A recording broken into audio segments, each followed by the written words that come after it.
Timothy to take over the church, and he tells him something that is so important. And I think this is maybe where we as Christians have neglected it because of where we come out of. You know, in the Dark Ages, Middle Ages, the Dark Ages, the Bible was chained to a pulpit and only certain people could interpret it. And we know, of course, all the people bringing us to where we are, some of them burned on stakes, John Huss, those people, wow, Wycliffe, those people that wrote the Bible, so we can actually study the Bible. Now, Paul writes to Timothy, this is God's will, that every one of us get the word, study the word, eat the word, and know where we are going. He says, study to show yourself approved unto God, a workman that needeth not to be ashamed, rightly dividing the word of truth. Now, you cannot divide the word and truth. You cannot preach stuff and it's not truth. That's confusion. And we know that God says he is not the author of confusion. 1 Corinthians 14. God knows what he's doing. He counted the cost before he started building the tower. So we need to step into God's plan. We can't just study the word and put our own little doctrines to it, and then we want to change the word to fit our doctrines and our denominations. It doesn't work that way, because God's purposes is set from the beginning. And from the beginning, he ordained that the end would be rest. That is why he says labor to enter this rest. And he says there remains a rest for the people of God. Now, if we really want to make a study of the word, he says you must study to show yourself approved unto God, not to get a sermon or to do anything or just to get a scripture to get you through this. You've got to be approved unto God. Approved unto God means that you understand his purposes and his will. And this is really, really important. Now, a major problem when it comes to opening up the word is the carnal mind. He says in Romans 8 that the carnal mind is enmity with God. It cannot understand it. That is why we are enthused with the Spirit. We are not just enthused with the Spirit, we are sealed with the Spirit. Now, if you allow the Spirit of God to work into your spirit, that is how you get your soul saved. Your soul is your unrenewed mind. We must be renewed in the spirit of our minds.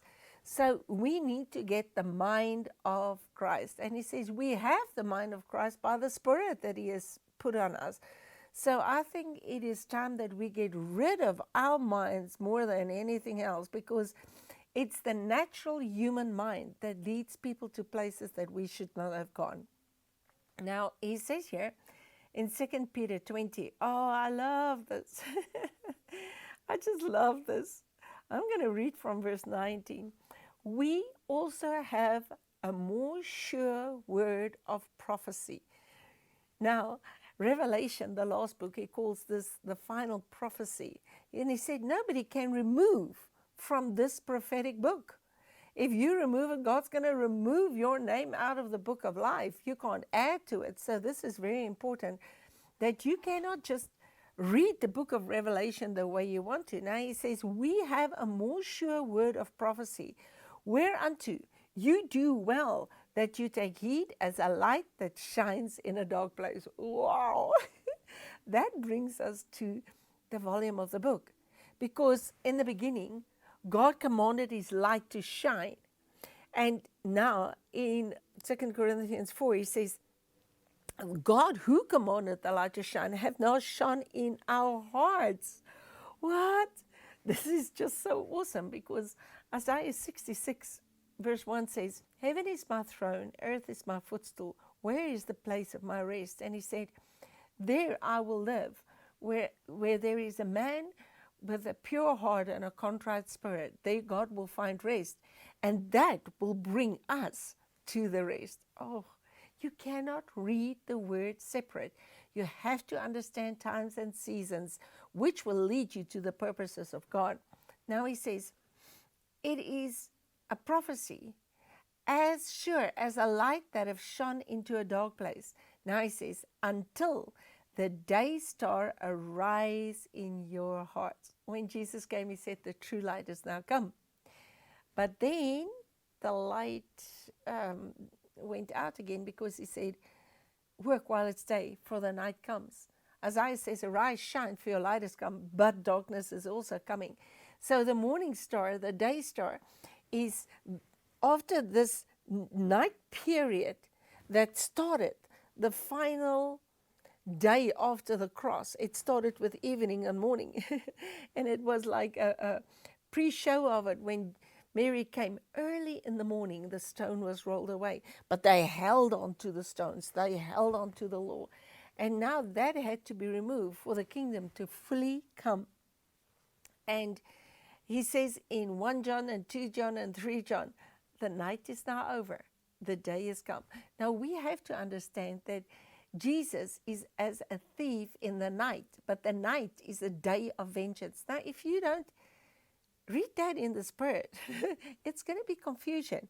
God is not the author of confusion. We must understand the realms and the times. The natural mind is the author of confusion. We need to study the Word. And you know what? The Word says exactly what we must do.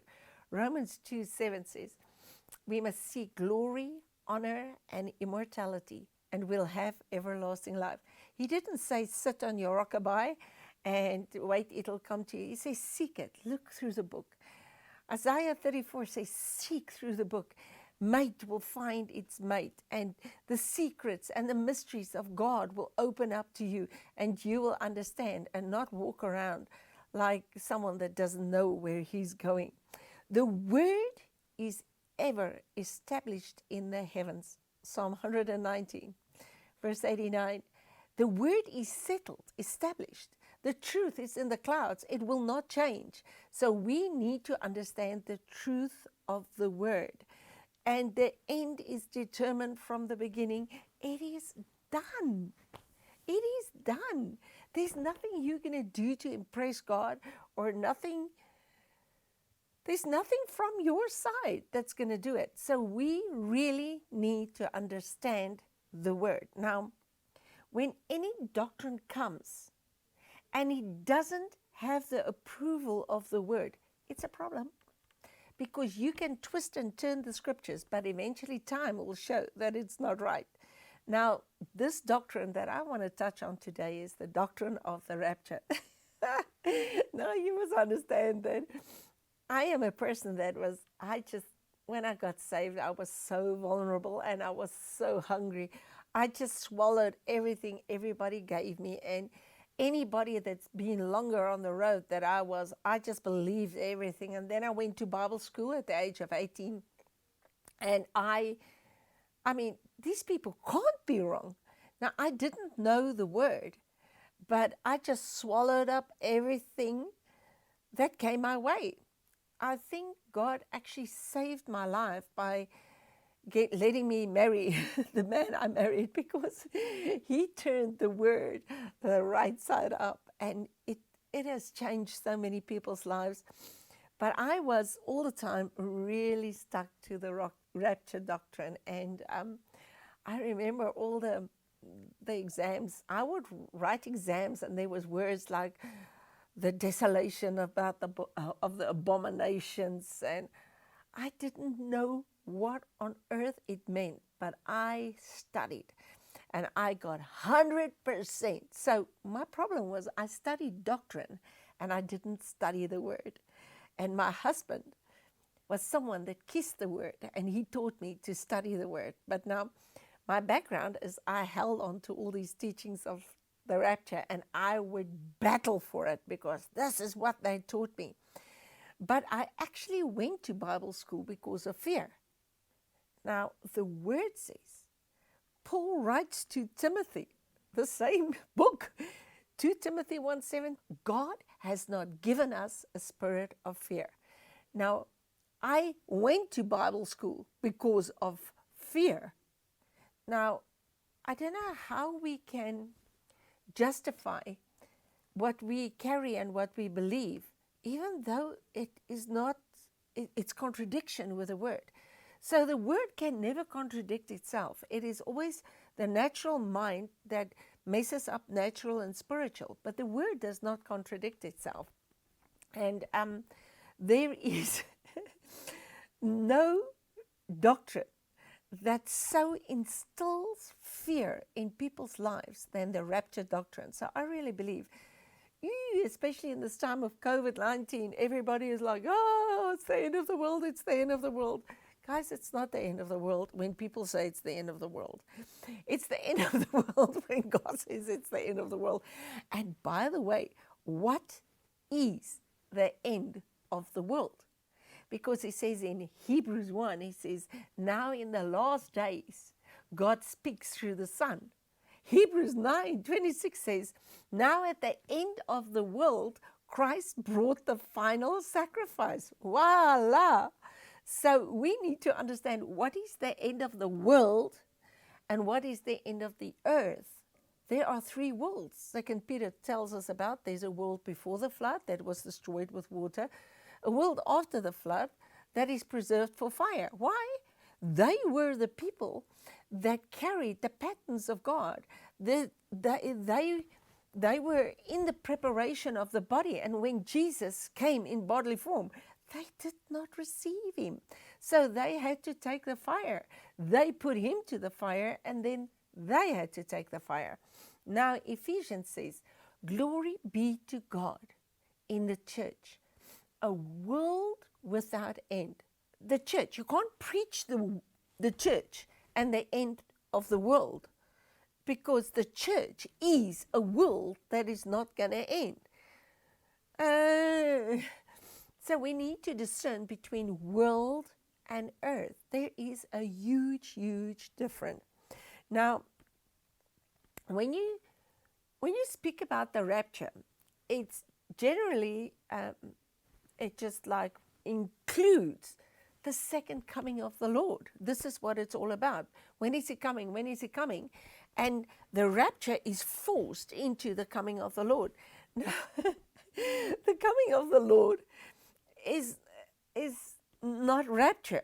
1 Corinthians 15 tells us Jesus Christ died, he was buried, and he rose again. And this is what the witnesses is all about, because Paul says we are witnesses of the resurrection. You killed the Lord of glory, but God raised him up, and we are these witnesses.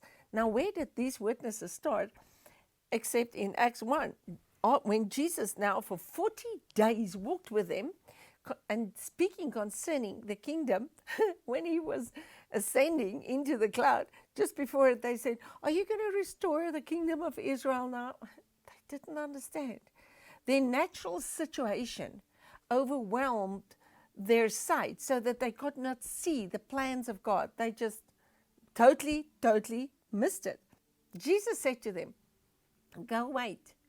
When you are endued with power from on high, you will be my witnesses.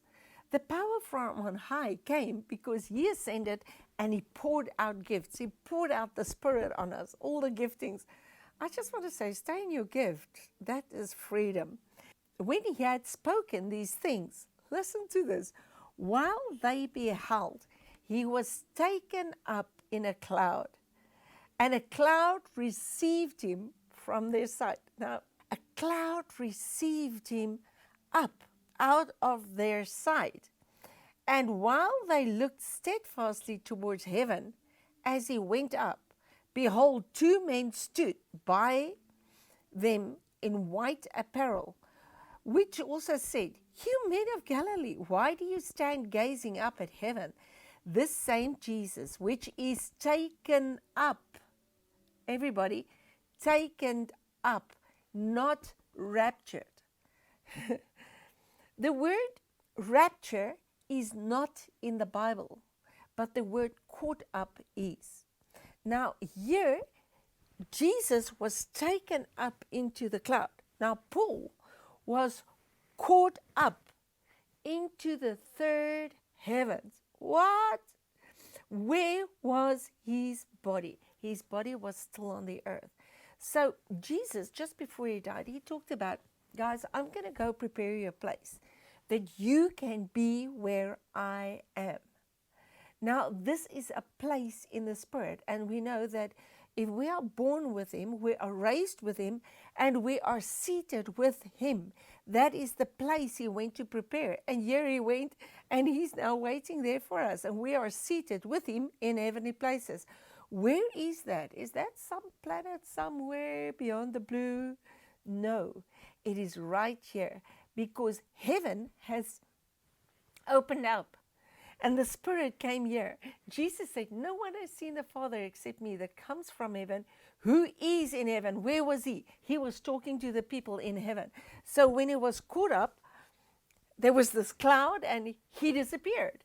My husband always explained it to me. He said the cloud is the door to that realm. And it's the cloud of witnesses. It's people. It's not rainy clouds, but it's rainy clouds is a shadow of the heavenly things that is coming. You have to understand when you read the Spirit, it's like this. So caught up is not rapture.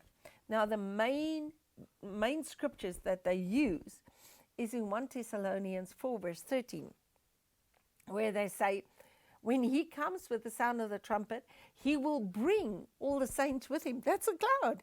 The dead will raise, and then we that are alive and remain shall be caught up. And so we'll ever be with the Lord in the air. He does not say heaven. He does not say glory. He says air. This is the air I breathe. What did Jesus do when man was created? He breathed this breath of life, air, into that body of mud cake that He made, and it became a living soul. But man lost. He fell short of the glory, and he lost that place that he had. He didn't lose the glory. He lost the place. So what are we going to do? We're going to go back to the place. This is caught up, not going somewhere. It's caught up.